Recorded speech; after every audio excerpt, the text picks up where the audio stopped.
Yes, good morning. My name's Randy B. I'm known as Butch in some circles, especially in the older ones. You know, when I was a kid, I used to love languages, and I used to listen to people who had different dialects and different. It always fascinated me. Well, anyway, I met this guy one time, and this is how he talked. Hello, yeah. I don't know what I should do. Yeah. And I was listening to him, because and then I met this woman, and she goes, "Yes, my name is Millie McCurdy. Come on in, come on in and sit down. I'll get you some pie."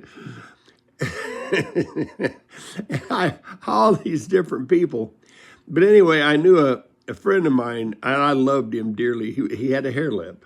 His name was Lane, and I'd go, "Lane, you want to go hunting with me?" "Let's give it a damn try." And I said, "Okay, well, let's go out in the woods." So we went out there, and there was this little deer walking around in the woods out there, and Lane goes, "Is that one I should get?" I said, "Yeah, just shoot him in the head, and it was a legal buck." And Lane pulls that gun out, and he must have put 10 bullets in that little deer from his ass to his neck. And he turned to me, and he goes, "Yeah, that son of a bitch.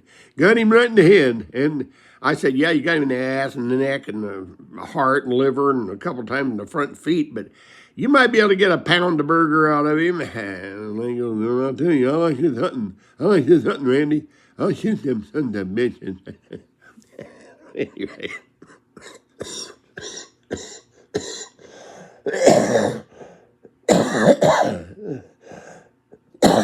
I loved old Lane dearly, but he was a funny character. I knew so many characters in my life, and they all stood out. Tom Odell, this old man, he lived over there by us, and he was a hardcore drunken alcoholic. I mean, he was a wino, and he hit it hard. He had come over there, and I was maybe 12, 13, 14 years old. And you had to go from our house down around this, about a mile down to the creek, get up on the highway and come back over, and you'd drive right back over across in front of the house and go over to the store. So, Tom come up there one day, and he goes, "Hey, Butch, what's the chances of you taking me over there to get me a bottle of wine?" And I said, "I don't know if Mom and Dad will let me." And he goes, "Hell, don't tell them then." And I said, "All right." So I loaded him up, and we loaded up to head out. We got out there, and I went inside with him, and he bought the wine. And come back out and got it in the truck. We're driving down the road, and old Tom just yanks that dang lizard out and starts peeing all over the front of his rig. And I went, and I'm driving in. I said, "Tom, what are you doing?" And he goes, "Shut up." And I said, What are you doing?" He goes, "I got to pee, and it's my pecker in my car. I'll pee where I want." And I went, "Not with me driving, you won't." And I said, "If you don't reel that thing back in, we're going to the house right now." And he goes, "Oh, fuck you." anyway, that was Tom, an old buddy of mine. He was a he was a good guy, really. Inside, he was a decent man. But I mean, he was a hardcore wino, but he believed in the Jehovah's Witness Church. And he starts spouting that to me one day, and I said, "Tom, I don't buy all that crap." And he goes, "Well, it's the truth." And I went, "Yeah, I don't know about all that." And he goes,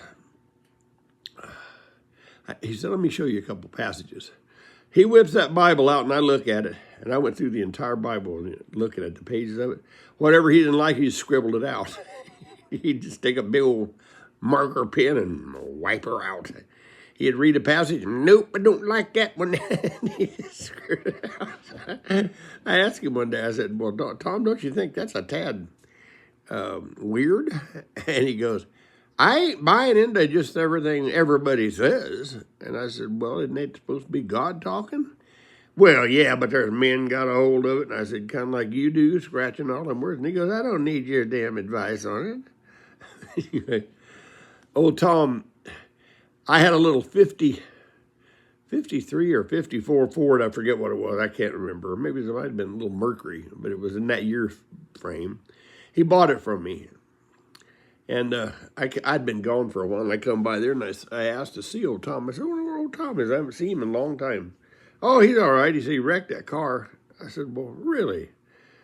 So I got a hold of Tom, and I was talking to him, and I said, where'd you wreck that car? Oh, on the big cliff down by the drinking fountain. I said, well, what happened to you, Tom?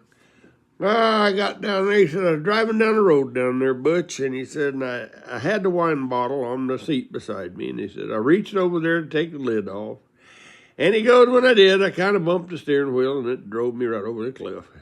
And he said, when they drug me out of there, the cop asked me what happened, and I said, I ain't doing nothing wrong. It was a pure accident, happened when I took the lid off the wine bottle. And he said, the cop says, well, do you think you're supposed to be drinking in that car? And he goes, well, what the hell you think I bought the wine for? Tom was a good guy. There was so many characters from my youth. I remember them. I mean, these guys are characters. But I was broke. I fell logs my whole entire life. I fell trees. It was some of the best paying money at the time.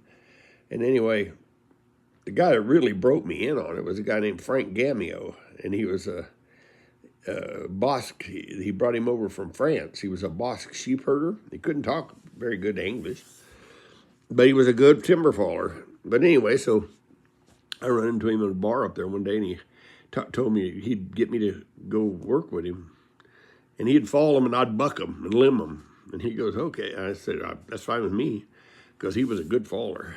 And anyway, me and him worked for a while, and he liked me. He liked my work, but I had a little old pickup that I'd traded for, a little yellow Ford pickup, and I traded it to him, and I don't remember what, a whole bunch of junk. Anyway, he drove all the way up to Pondosa. I was living on this little mountain logging camp way up out of Mount Shasta up there. He drove all the way up there to see me one day, and he was just plastered out of his gourd. He had wine jugs all over that car, and he was drinking and drunk. And I told him, I said, just stay up here with me for a day or so, and I'll take you home. No, I got to get back down to my house, Booch. My wife is looking for me. And I went, I wish you wouldn't, Frank. And we sat there and visited for quite a while, and he got in his truck, and he goes, I'll see you later. Well, I had to go back down to Round Mountain that night, and that's one of the reasons I wanted him to let me drive him. I had to take him home. And there was a right up on top of the mountain before you get down to the little town where we live. It's called Hatchet Mountain Summit. And I was driving down through there late that evening. As I come around the corner, I could see a lot of lights flashing down there, and I knew something had happened. I saw the little truck. It was my old truck. Frank was still in it. And he come around the corner there and flipped that up on a guardrail and landed right on top of it. And I asked the policeman there, I said, so what's the deal on that? And he goes, oh, he's dead. And I said, well, why is he still in there? And he goes, when he had a seatbelt on, but when he flipped over, it kind of hung him upside down. And he said it hit him, and something hit him in the stomach, and he bled to death, and he choked to death on his own blood. And I hated that. I mean, old Frank he used to put his hand up on top of my head, and he'd go, hey, Butch, I teach you how to fall trees, Butch. You a dumb bastard, but I'll teach you. Yeah, I miss old Frank to this day. Close friend, very good worker. A lot of people thought the only Frank. Frank told me, he said, when they brought him over from France, he said, they took me to Reno. And he said, we didn't know anything about working any kind of job at all except raising sheep. And he said, so they hired me as a sheep herder right out of Reno. And he said, they hauled me about 200 miles out there from anybody and dumped me out with this little old wagon and a little horse or a mule, it might have been a donkey pulling it. And he said, left me out there. He said, 6 months later, they come got me. And he said, and I'm looking at him going, boy, this America is a strange place. So then he said they hauled me all the way back to Reno, asked me how the job was. And they said, yeah. And they said, we got you a good dog for this trip. And he goes, okay. He said, I go back out. And they said, yeah. He said, what about my money? And he said, they give me my money for whatever it was. It was a pretty good little piece of money. And he said, and I went downtown Reno, and between the whores and all the money, he said, I spent every stinking dime I had. And he said, the next morning, they loaded me back up, stoked me back up with food, and hauled me back out there for 6 months. He said, the only difference was I had a dog this time. Then he goes, later he said, I thought, I should fall trees or something. He said, it's too lonely a life for them sheep. And I went, Frank, be honest, did you have any that you were especially close to? Frank goes, shut up, Butch, you nasty dog. He was one of my old fallen buddies. Frank Gamio had a brother named Gene. Gene Gamio could take his fingers and stick them over my head and touch both my ears. And I got a big old head. And he used to come up and he couldn't speak very good English. He'd go, I cracker your head like a peanut. And I go, oh, why would you, Gene? And Gene's going, oh, I love you, Booch, you crazy bastard. I love those dialects of the Boss sheep herders. They talk in a certain way. And